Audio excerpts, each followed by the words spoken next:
of the actors didn't work out.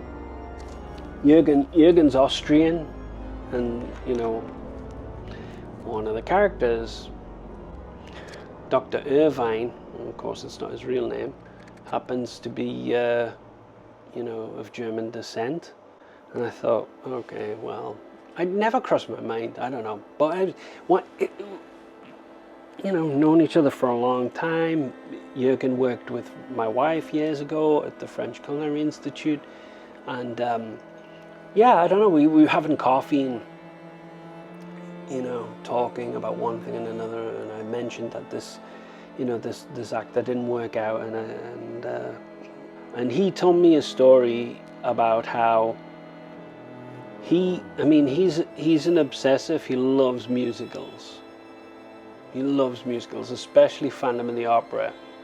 If I can attempt to shoehorn a chandelier into Moonbrook Falls, I'll do so, just for him.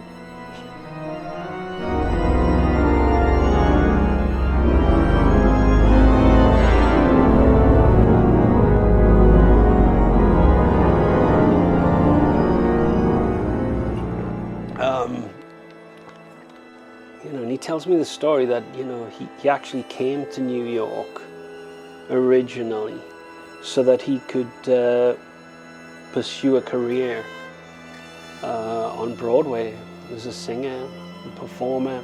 And I had no idea about that. He'd never mentioned that in the past, and just never, you know, New York does this. You know, you come here and you have a plan, and then, you know, you realize that the city is expensive.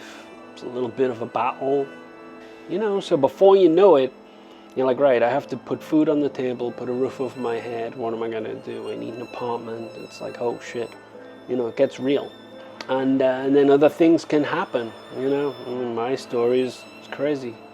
You can just get settled and then 9/11 happens, you know. Then you're trying to figure out what to do next. It's like, you know, my story's been one of pivoting. So, you know, to get back to Jurgen, it's like, well, you know, I get it. We both got sucked into the trades that we had, and, you know, finding time to pursue what we wanted to, what's in our hearts. So we found ourselves talking about that, and he opened up and said, look, he said, why don't you just give me a shot? And, you know, I said, well, what? I don't even think he asked me like that. I said, well, I think it was me. I think I was kind of like, well, Jurgen, why don't you just do this? Why don't you give it a shot? I'll send you the script. You know, I said it'll be a lot of fun because there's makeup, you know, latex work, things like that. Then I wrote dialogue for him. I wrote a scene that would be in a future episode of Moonbrook. And it's, you know, the alley scene. And, you know, that was the last day of filming. And it was like everyone threw their guts in, you know what I mean? It was like, so much fun and hard work. And yeah, the end result is wild. You know, I had an idea of who this person was. You know, got his makeup on, got him in his wardrobe, got him down there. Oh my God. He just, like, it was transformative to watch him, you know? I mean, honestly, he should be on the stage. He should be in front of a camera. You can go like that, and then I'm going to do a lower angle shot of the troll, and you can kick it, okay? And I'll do a jump cut, okay? We're just doing the kick idea. I want to try something. Okay, you ready? The camera's rolling whenever, okay?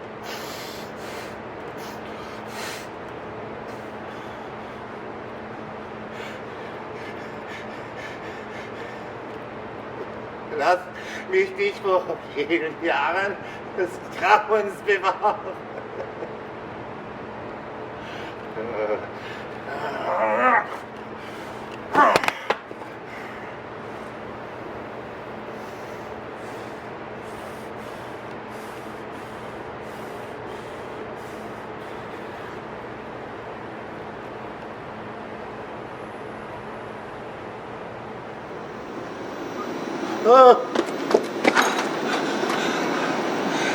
So many disgusting humans repopulating this hell.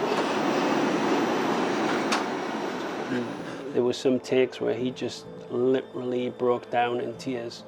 It was incredible. I was like, I really was holding the camera and almost freaking out. I was just like, I have to hold the camera and follow him and try not to just lose my shit watching him, because it was just so powerful. Phenomenal.